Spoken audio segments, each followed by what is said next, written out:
welcome to the Mobility Innovators Podcast. Hello everyone, I'm so happy to welcome all listeners from around the world to Mobility Innovators Podcast. I'm your host, Jaspal Singh. Mobility Innovators Podcast invite key innovators in the transportation and logistics sector to share their thoughts about the key changes in the sector, about their work, and what is the forecast for the future. Today, I'll be speaking with one of my favorite CEO in the mobility sector. He's a serial entrepreneur and spatial analysis expert.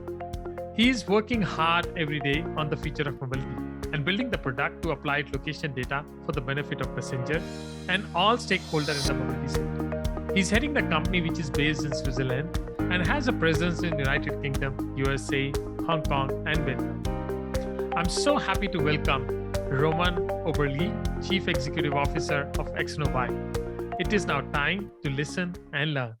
Hello, Roman. Thank you so much for joining us on this show. I'm really looking forward to our conversation today. Hello, Jaspal. Thank you very much from my side. I feel flattened and honored to be here. Oh, it's our pleasure to have you on the show. I'll be spending time to learn more about you, about AxonVibe, and your vision on the future of mobility. To start with, I would like to ask if you can share a little more about yourself with our listener. And are there any interesting facts about your career that are not on LinkedIn? I saw like you didn't put too much on your LinkedIn, so you must have a lot of things to share. Yeah, I'm not sure about that. So I'm more a man to move things on than putting it on LinkedIn or getting awards. So it's more the attitude to really move on with the company and spend most of the time there. I mean, background is surveying engineer, so I'm still super fascinated about location and location points with a timestamp and a quality stamp. And I think that's the source where we try to do our magic. Stuff that you don't know, I think it's quite usual. So I had a lot of maths and statistics, and what I now use is most likely English, which hasn't been my preferred topic during studies, but because we are a global company, I have to do so. And the second thing is, and I think that's quite human being as well. So you evolve during your business, and now I'm got super fascinated about psychology as well, because we try to change people's behavior. Oh, yeah. And I'm an engineer, and I try to understand why do we behave like we do, right? So those are maybe the two hobbies, or an additional hobby that I got into the game here. That's really interesting, merging technology with psychology, and that's how I think world is moving forward, the technology with psychology. You mentioned that you did your bachelor in survey technology and you did your master in information technology. So already there is a mix of that. And then you founded your first company, Genova AG, after your college and ran that company for 4 years. And after that, you became the CEO of AxonActive and you remained there as for 7 years and then become a CEO of AxonVibe in October 2014. I would love to know more about your professional journey, and I'm also curious about the backstory of AxonVibe. Which user and problem does AxonVibe serve?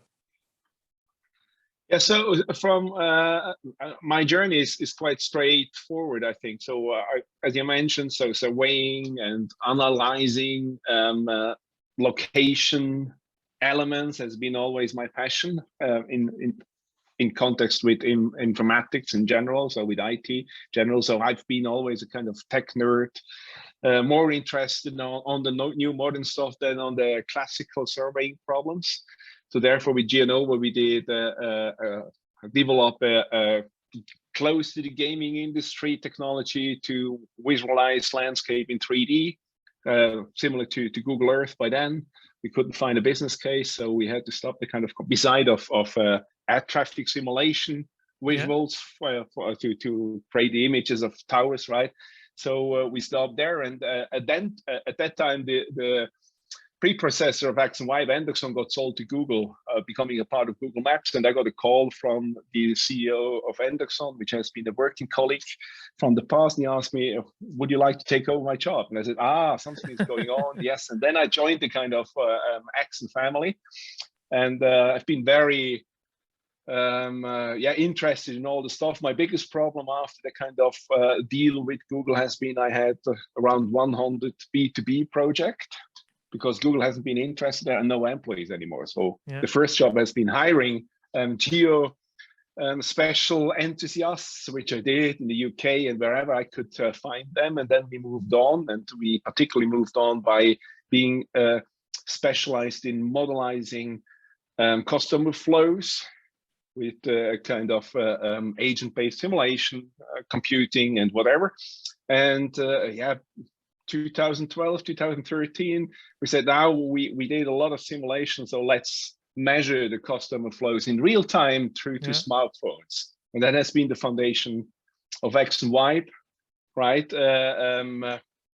That's what we do. So we try to keep an eye on the smartphones of passengers across all mode of transports. The major user problem that we are solving is that we can monitor and take care of their journeys without any effort from a user's point of view. So you don't have to tell where you're going. You don't have to look up your journey. We can predict it to a certain degree. So therefore, we really can keep an eye on the disruptions. And if there are disruptions, we can offer you better, faster, more efficient options in real time. And obviously now that by doing that, we learned that we can somehow influence people's behavior to a certain degree, right? And now we do hope to make a use of it for the decarbonization topic. So saying we try, I mean, our ambition, our mission of AxonVibe in general is to take you out of your private car for a part of the journey. We don't tell you to sell the car, but to take you out of your private car and put you into so-called integrated mobility systems. And that's what we live for. That's super tricky. It's sometimes kind of annoying, but highly fascinating. That's what we do, and that's where I'm coming from. So keeping an eye on how customers flow through the infrastructure, to optimize the flow of the infrastructure. First of all, to detect their patterns and habits and understand them, and understand the position of them as well. And then going into the psychology element and say, how can we get that specific user out of what he is doing into potentially an optimized element? That's great. No, I love your vision and mission, and it's not, idea is not to sell the car, but don't use them too often. Yes, so don't use it when it's appropriate, right? Yeah. But if there are better and more efficient options, then we'd like to offer that to you. And at the very end, and I think that's true in all our application, you as a passenger, you as a customer, you as a user, you do have the final decision right. Yeah. Yeah, no, I agree. So we offer you an option, but at the very end, we don't understand the full context of you, right? There may be strange thing why you do stuff like you do it, right? That we can't measure through to a smartphone. And on the other hand, quite often local people do understand the situation a bit better than just the pure engineered approach on a graph, right? So, so therefore, that's interesting bit, and therefore we also try to learn from those users what they do in their familiar areas, so to speak. Well, so it's a quite interesting job to see how people behave and move, and how you can influence and see some real-time result of that influence.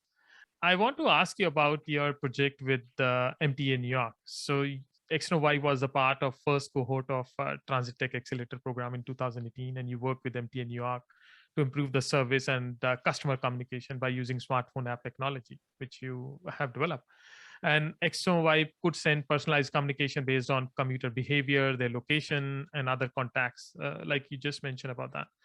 And in May 2020, you also launched Essential Connector app in partnership with MTA, and it was very useful during the overnight closure of subway in the city. So I would say these were some of the great projects. So I'm curious to learn more about these projects and how they help MTA to improve customer experience. It's a quite interesting story as well. TransitTech Lab approach has been quite interesting because it is a test how governmental organizations work with modern startups. And I think it's a quite successful project. The problem that we had to solve, or the problem that we tried to achieve, has been to predict disruptions in MTA's network. way better than before. And we came up obviously then with the idea to say, okay, let's monitor how people travel. Let's learn from them what they do in case of disruptions. And on top of that, build a communication system that we can warn them even before they enter the subway system or the bus system of MTA in New York, telling them, look, there is a problem, stay at home or choose another route, choose another line, whatever. And we did that in two phases. So first we had to provide the proof of concept that we were able to do that in 3 months' time. That's the structure of the TransitTech Lab of New York. And then if you have been successful, you could deliver a pilot for 1 year. And obviously we have been lucky and could go into that kind of a 1 year's pilot. And then we had a launch date, which has been March 2020. So everything has been ready and the pandemic bumped it. So we didn't officially launch that kind of app. And there has been a certain degree of frustration in the company across all the developers and those psychologists and the UX designers, right? Was just everything before the go, we got a full stop in.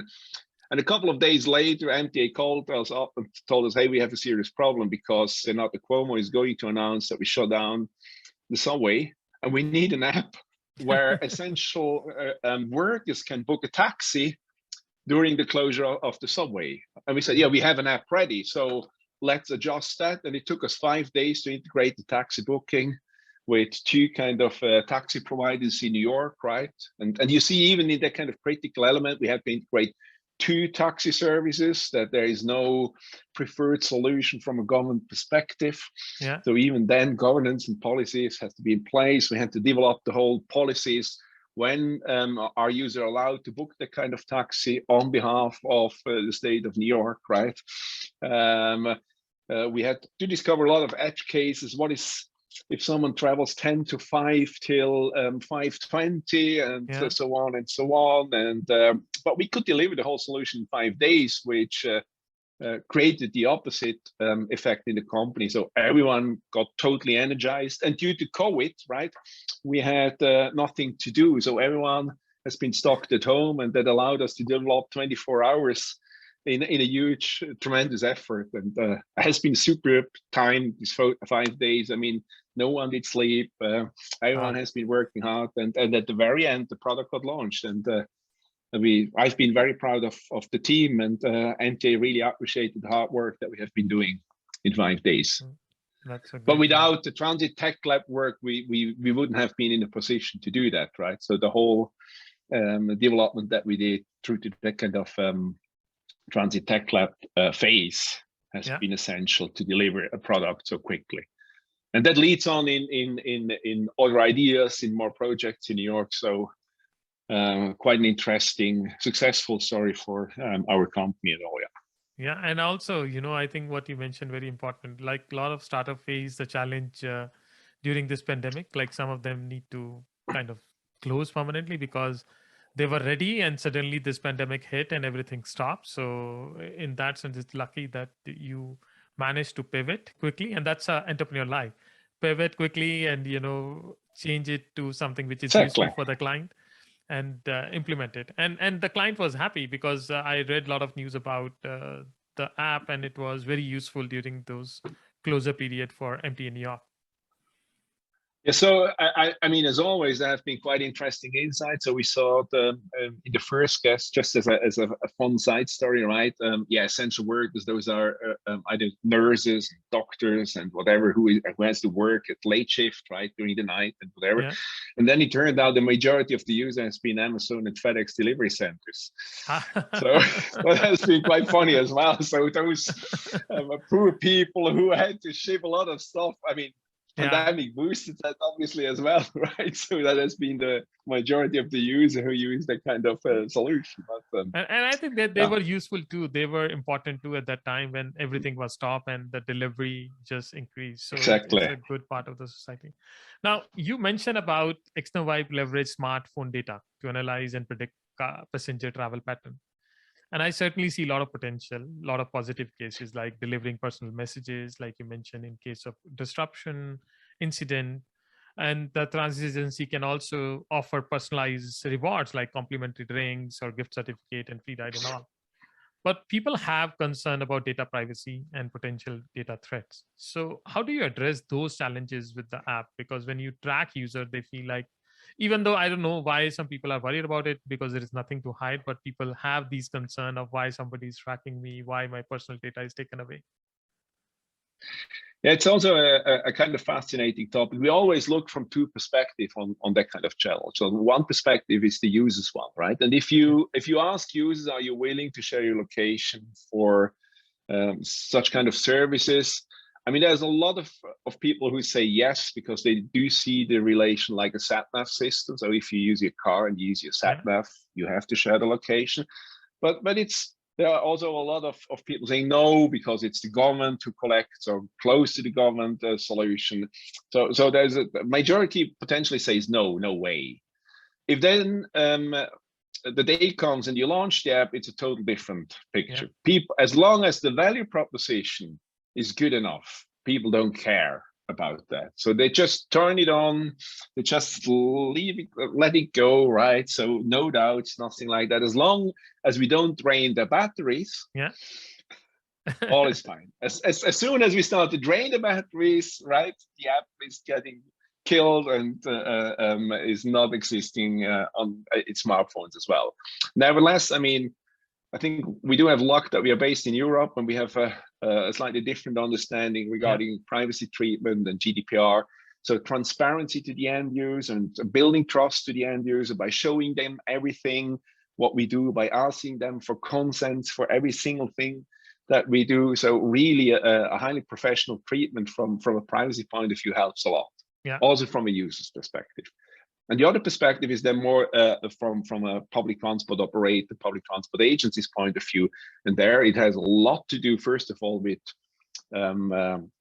mandatory legal elements, but those are coverable easily. I mean, that's the easiest part. It's not super easy, but it's the easiest part. And then it has a lot to do with reputation management.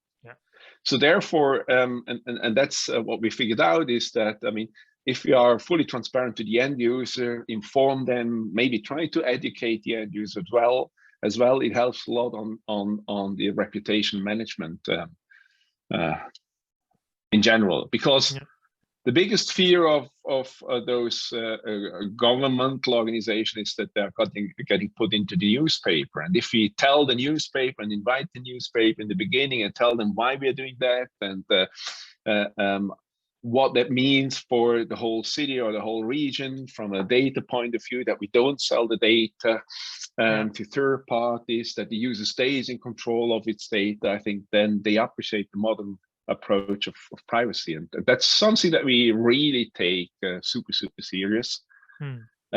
First of all, to show those kind of organizations what's possible, and secondly, then also, even as a small startup, internally regarding processes, rules, restrictions, we have those kind of data centers spread across the globe, because US data have to stay in the US, and no one else from the company has the right to access than someone who sits in the US, as one example, right? So it's a huge organizational challenge for a small company like we are.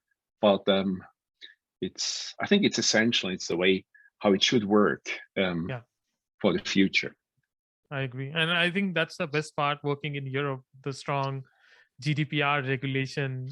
You start with those stringent regulations, so you can be easily compliant with any other country in the world once you are compliant in Europe following such strict law. Yeah, and I think it's not only on the legal side, it's also how to treat the end users, right? And all the kind of stuff. That's what we must do, and what is also right, I guess. Yeah. I love what you mentioned about the transparency bring the confidence. So when you are more transparent with the user, you do better communication with the stakeholder. The trust come into the picture, and the reputation help to continue that trust. So now I would like to discuss the broader topic about customer satisfaction and loyalty in public transport, because I think that's a need of the hour when there are so many modes, how to build the customer satisfaction as well as loyalty in public transport. And there are a lot of study done on these topics. I want to ask you two questions. One is it critical for transit agency to understand the aspect of public transport that influence user to become loyal to the system? Because a lot of time, public transit agency don't know what factor impact the consumer. And these insights can help transit company to develop a strategic plan to retain riders. What are those important aspects? And the second point is, how do you think the challenge will grow with new generation Z and generation Alpha, the people who are born in this TikTok era, and they have a different expectation from public transit? I guess it's those are not very surprising answers. So first of all, what I'd like to mention here, I think whatever you do, if it's a loyalty system or if it's incentivizing behavior change or whatever, those are add-ons to the real service that the public transport operator should provide, and that's sell what they are doing great way better than nowadays. Yeah. I mean, if you do think, I can make two examples. I mean, they have all information available about real time, and if you are not going to make a connection, but they normally use it for the management of the vehicles itself, but not for the end user. And that's our primary goal, to bring that kind of information in a useful and a seamless and easiest possible way to the end user, to inform you what you could do before the journey. And then also overcoming that kind of silo thinking. This is public transport and this is private cars, right? Because a lot of users use both, so they are kind of hybrid. So then please, and that's what we do in a first priority, right? Put those information together and make it effortless that you get as a end user how the situation looks like and what you could do now. Then obviously apologizing for delays and saying thank you for being a loyal user, it's a good thing. So people appreciate that. And funny-wise, it's kind of independent from how those citizens look at public transport. I mean, in Switzerland, we are very proud of it. In New York, not so sure how people are proud of MTA, but in both cases, I think it's if the public transport operator say sorry for the delay, here is a free coffee at the next station, people are going to appreciate that at least, and it makes an impact. I don't know if it's quantifiable, but it's an add-on, right? Which differentiates you potentially from other apps, private apps, who just telling you here is the way from A to B. So that's one element of it. And the other element, it's if you'd like to finance mobility as a service initiatives, you can't do that just by taking a commission out of the bookings. That's no business model. So by integrating that kind of third-party retailers and whatever into that kind of stream in a very smart way, by apologizing for stuff and building a kind of loyalty, there's a new revenue stream who potentially finance the whole project. That's what we usually do. Then the question regarding these new generations, I don't think it's a big difference right now, because it's mobility. It's not fun. It's something that you have to do to travel from A to B. Yeah. And even those generation like you and I think we both think we're quite advanced by using a smartphone. So there's nothing more to learn to buy a ticket or plan a journey, right? We're able to do that, and the younger generation is able to do that as well. So it's more a tool. I think what we do and those mobility aspects in general is more a toolkit for the younger generation to get maybe as cheap as possible, not as fast as possible. So there are potentially other attributes where they base their decisions on, right? But I don't think it's a big difference between those generations regarding loyalty schemes and whatever.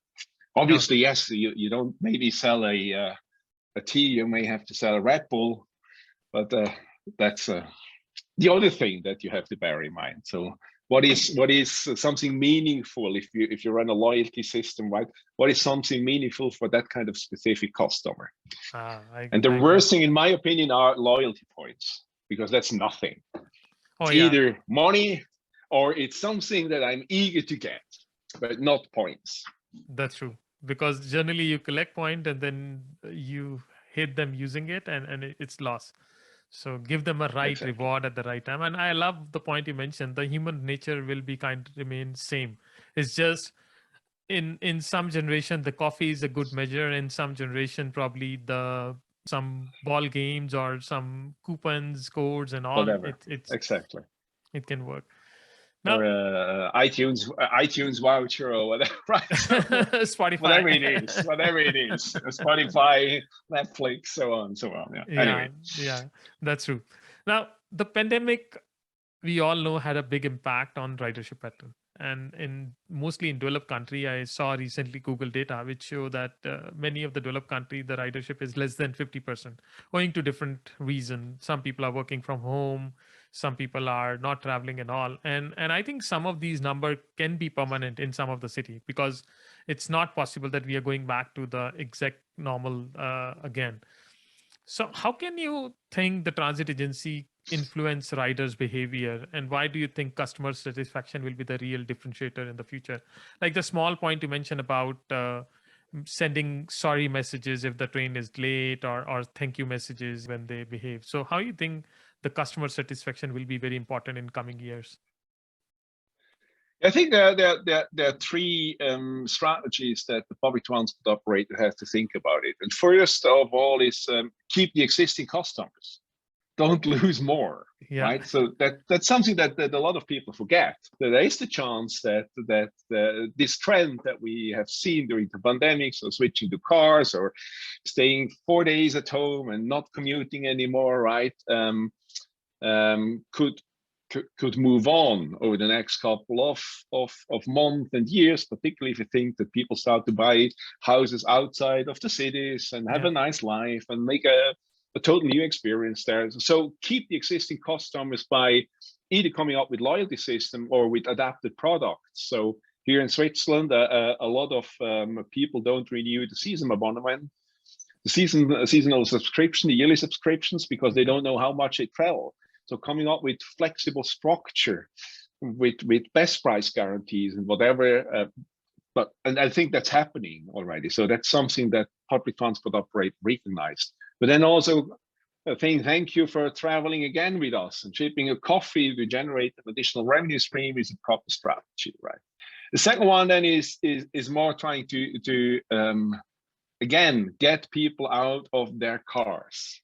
So instead of only focusing off and really, I don't know why that is happening, but quite often public transport companies and agencies are focused on their passengers.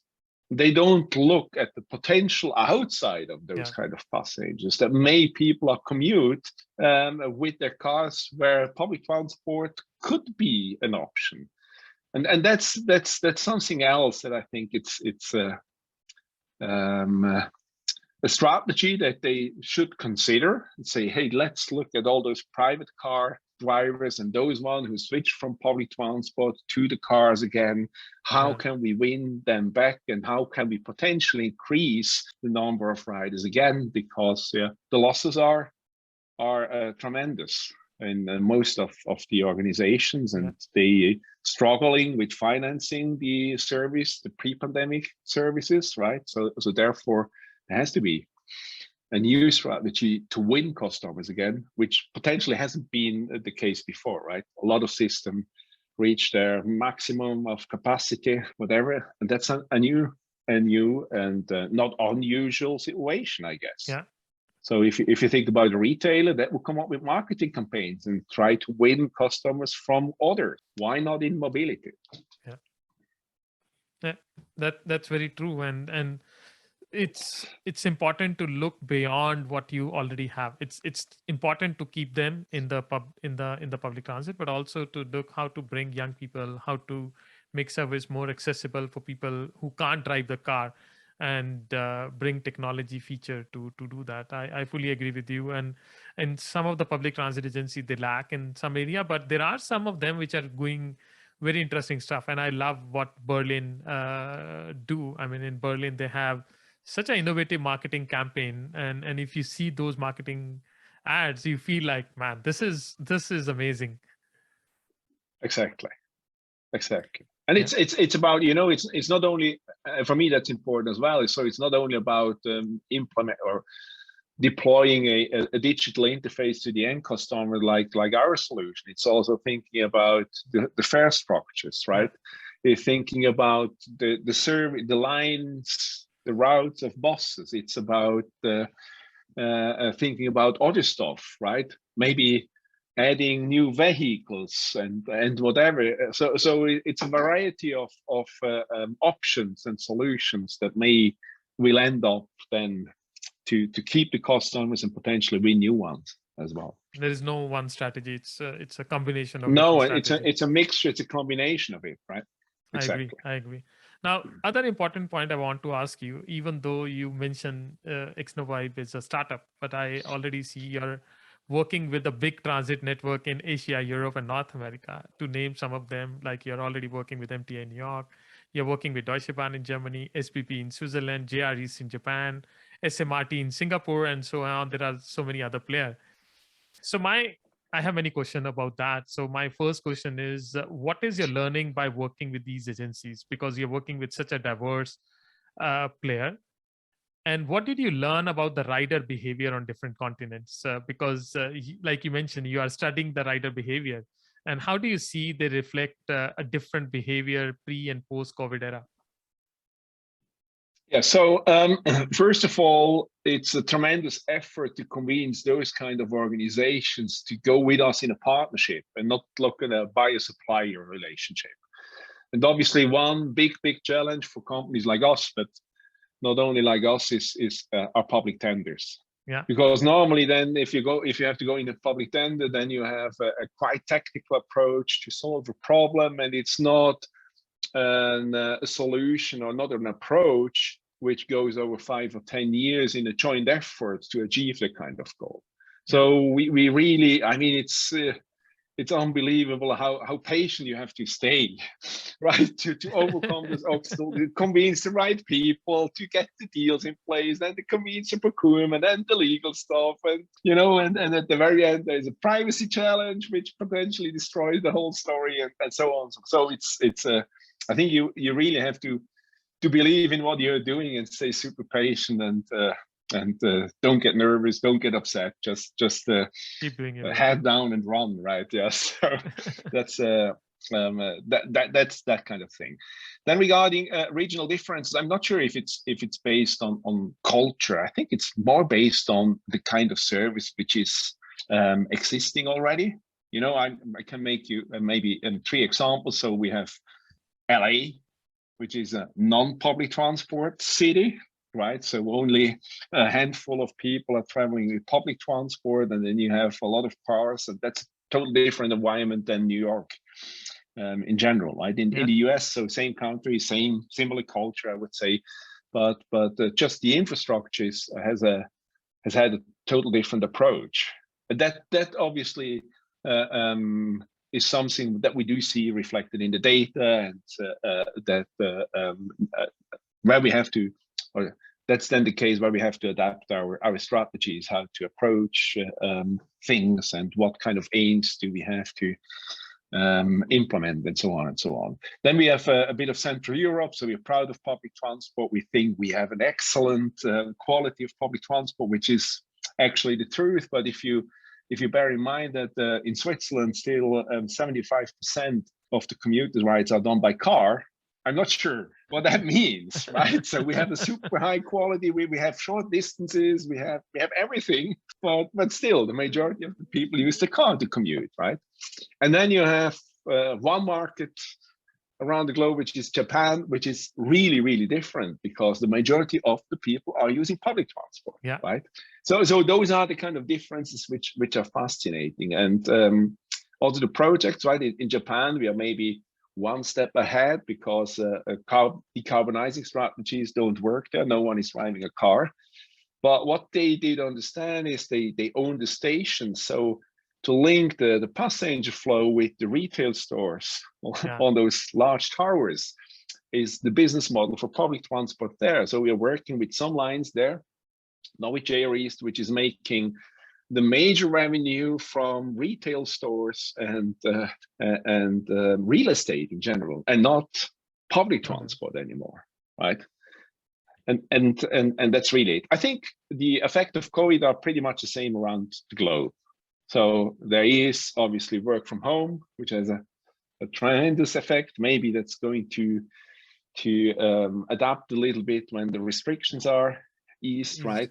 And then the second thing, there is a shift from public transport to cars. Okay. So you see that's a common thread everywhere. People shift from public. That's a common trend. And then there is a side story that that we see as well in our daily life. It's not only public transport who got affected, it's also the coffee chains who build their stores along the mobility patterns of users, and all the other little stores, you know, the whole ecosystem who has been an excellent performance before the pandemic is suffering a little bit because of lack of customers. Yeah, it's also true. When you travel by public transport, you look around, you shop around, you spend some time in the local shops, local economy. But when you're traveling by car, you just move from one distance to another, and you have no interaction during the journey. So you just go from point A to point B. But when you travel by public transit, you have so many other touch points, which is important. And I think the city need to understand that it's not only, like you rightly mentioned, it's not only about the public transit, but it's also the local economy, local coffee shops, and local jobs. Exactly. That's super interesting. I mean, for us, it's quite beneficial because we have a strategy covering those kind, or we have a toolkit and a strategy covering all those kind of addressing all those kind of challenges. So therefore, we can't claim right now. Yeah. No, I think that's a great job you're doing, because not only supporting public transit, but also the local economy around that public transit, which is important. Now I want to touch upon the point which you mentioned in the beginning about changing people behavior and studying the psychology and all. In fact, there was a very good article in Harvard Business Review recently in April, and where they talk about that companies are increasingly using different kind of algorithm to manage and control individual, not by force, but rather by nudging them into a desirable behavior. In other words, learning from their personalized data and altering their choice in some subtle way, not drastic way, but some subtle way. Can you share some example how some other mobility player like ride sharing, car sharing, e-scooter companies are using these kind of technology, and how you think these technology can be used by the transit agencies, and which transit agency is doing great work in the consumer behavioral science area? Because this is not the topic which a lot of people talk about in public transport, the consumer behavioral science. But do you think any agency is advanced in that area? There are. I wouldn't say it's advanced. There are some who are more interested in it, and some that are less interested in it. So that's at least based on our experience, for good reasons, right? I mean, particularly pandemic caused that they really have to focus on their core business again. And there's no room for innovation, no room for experiments, for research anymore, because they have a huge problem regarding the financial situations of them itself, and they have to do the best. But obviously there are different kind of ambitions right now, and I think there are a lot of opportunities. So US, Europe, you have a strong interest, particularly from the politician, regarding carbon emission savings. So if you link that with carbon emission savings, may you do find other funding sources, you know, other money pockets not coming from or not reserved for mobility, but maybe more for carbon emission savings. That's one interesting thing. And I already mentioned the example in Asia, where they try to reboost their so-called lifestyle business. So getting people back into their retail store as one of the core strategies, and getting the margins and there. Regarding behavior change, I mean, it's an interesting topic. What we again did learn is that the value proposition for changing behavior is very relevant. It quite often has to do in mobility with the product. So it's more, you are faster there, you're more you are there on time, whatever. Those kind of arguments are the more convincing one. And then maybe you can slightly emphasize that kind of option by saying, and we finance you the public transport ticket. Yeah. Right. So I know a lot of examples like getting vouchers. I mean, that's the classical thing, right? If you join a ride with us in the next 5 minutes or in the next 5 days, then you get a 20% off vouchers. I know a project where the app told the end users you get the first e-scooter ride for free. Yeah. So they generated a lot of download rates, but no monthly active users anymore because everyone took the ride and then fine. So it's a delicate topic and a fascinating one. But in general, I would say it works. And we know that, I mean, we know that from Amazon, we know that from Netflix, from Spotify. So, and it works in the real life / mobility as well. Yeah, so we should see something like a transit agency saying next to ride on us. So come and enjoy public transit. Yeah, and those are kind of concepts which we will see pretty soon, but mainly from the decarbonization strategy. So if you park your car here and take public transport, we are going to fund you the parking fee or the public transport fee. So those kind of incentivization and rewarding strategies, that's something. What we are doing right now, what we're sorting out, how effective they are, and how much the impact then on carbon emissions is. That's great. No, launch in Toronto. I'll be the first user to use it. Yeah, sounds good. Sounds good. You mentioned one important point, which is that the core service should be good. So these value addition can only work when the core value proposition, the real service is good, and we can build on. And the second point, which I like, you mentioned about the carbon reduction strategy. In fact, Tesla got a lot of money from California state or other company for selling electric vehicle and all. And it's sad that the transit agencies don't get benefit of these carbon capture or carbon reduction because they are reducing a lot of carbon by providing these services and all. Yeah. Now, you mentioned about you are already collecting one of the key aspect of rider, their travel pattern, and AxonVibe already has a platform to offer incentive to user to shift to the carbon neutral behavior, which you are emphasizing again and again. So now you have all the tech side, and is there any plan to launch mobility as a service feature to work with other player? And what is your long-term vision with the AxonVibe? Yeah, I mean, from a strategy point of view, we clearly have the ambition to work closely with the government and the public transport organization for urban areas mainly, because we do think we have tools ready to have an immediate impact on carbon emissions and an immediate impact on bringing back riderships as well. But as I mentioned it before, it's a joint effort. So we do have to understand the service quality. We have to understand the political goals behind the scenes and so on and so on. And we only can deliver the toolkits, right? That's what we are great in. And we know a little bit how to motivate people to change their habit. So that's our expertise that we bring in. But it's essential that those kind of expertises go together. And yes, we are working on some nationwide products that we launch together with some partners and then try to win city by city into that kind of strategies. Yes, that's the other challenge or the other nice thing on our side. We invest in those kind of strategies. So that means we are not asking for funding from the beginning from that kind of governmental structure with most likely or most often nowadays is a full stop because there's no money anymore left. So we are going to invest that. We're trying to build that kind of relationship and we're trying to moving along a joint journey to achieve those goals for the citizen and for the society there.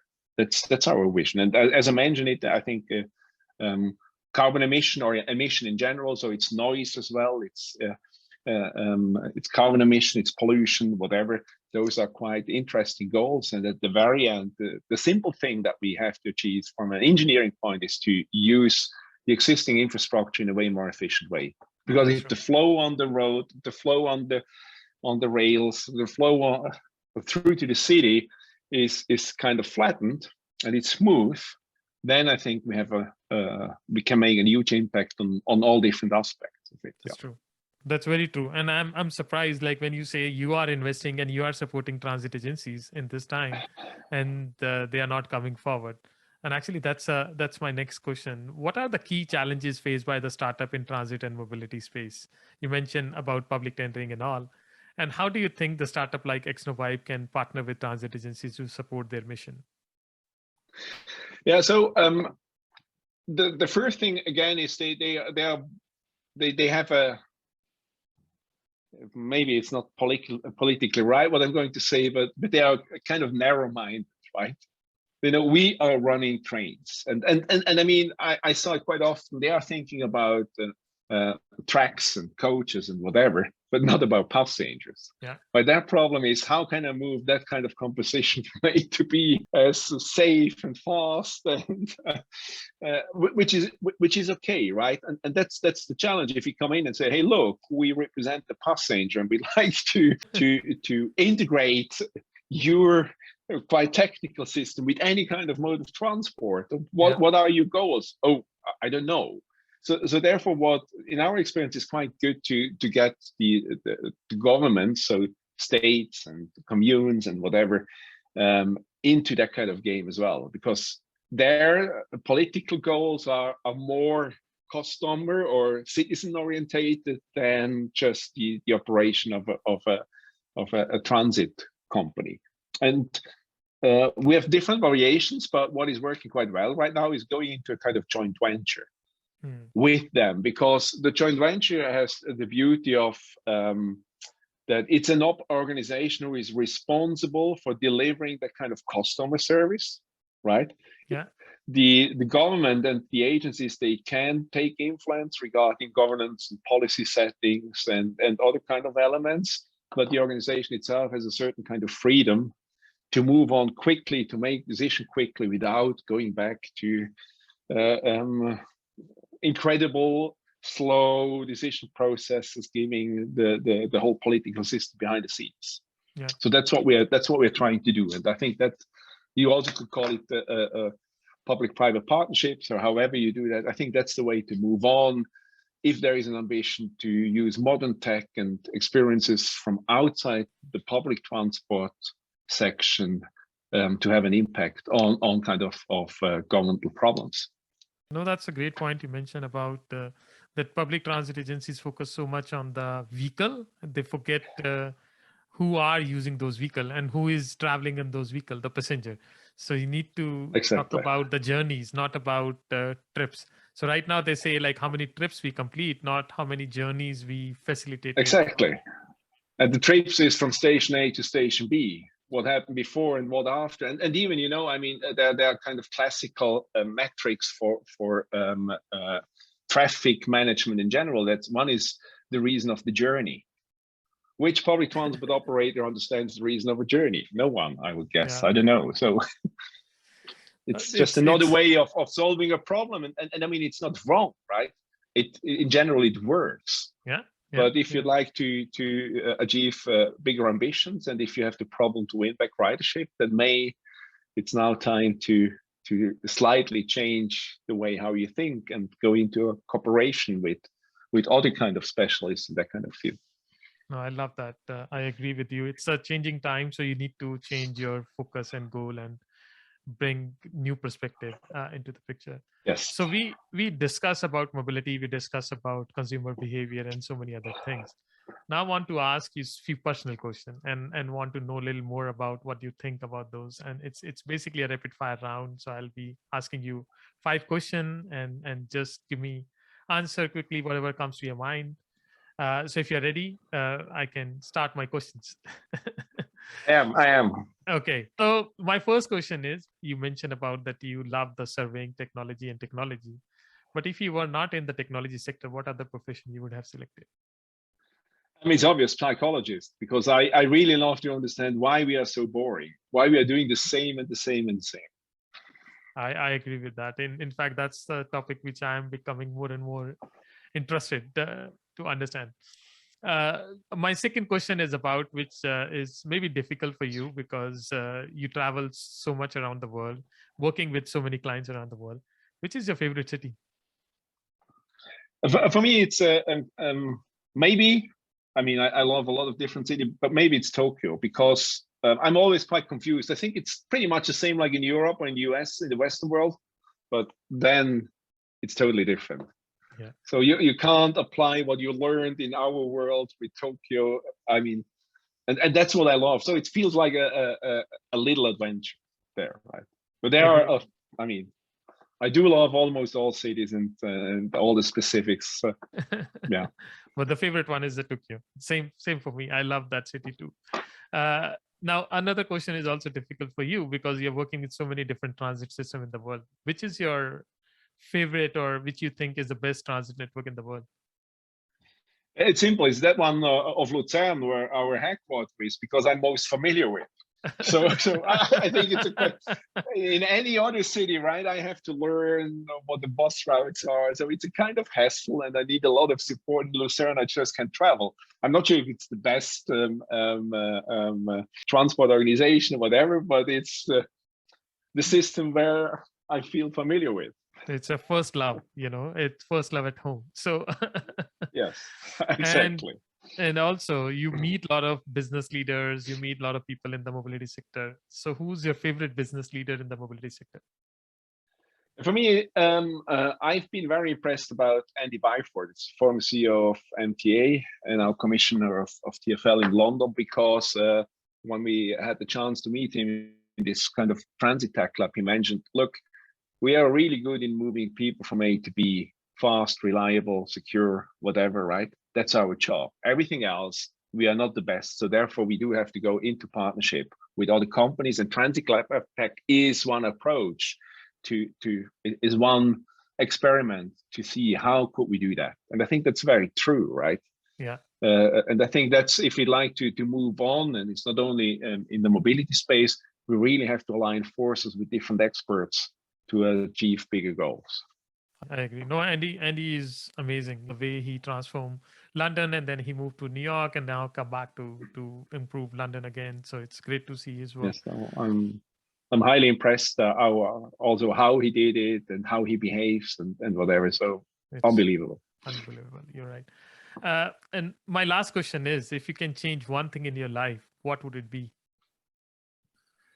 I would love to act a bit more consciously, because it's such a fast world and you have to shoot out decisions and you're distracted by all the devices. And I do got the feeling, I mean, I would love to spend more time by doing things, by eating stuff, right, and really experience all the taste and richness. But it's I think it's a matter of this time that we do it just as a kind of side story. That's done, that's done, tick box here, and we don't really are aware of what kind of great dishes and great people we meet and great discussions we attend, right? It's so short what we're doing here. Yeah, I think that's something that I try to change, but it's super hard.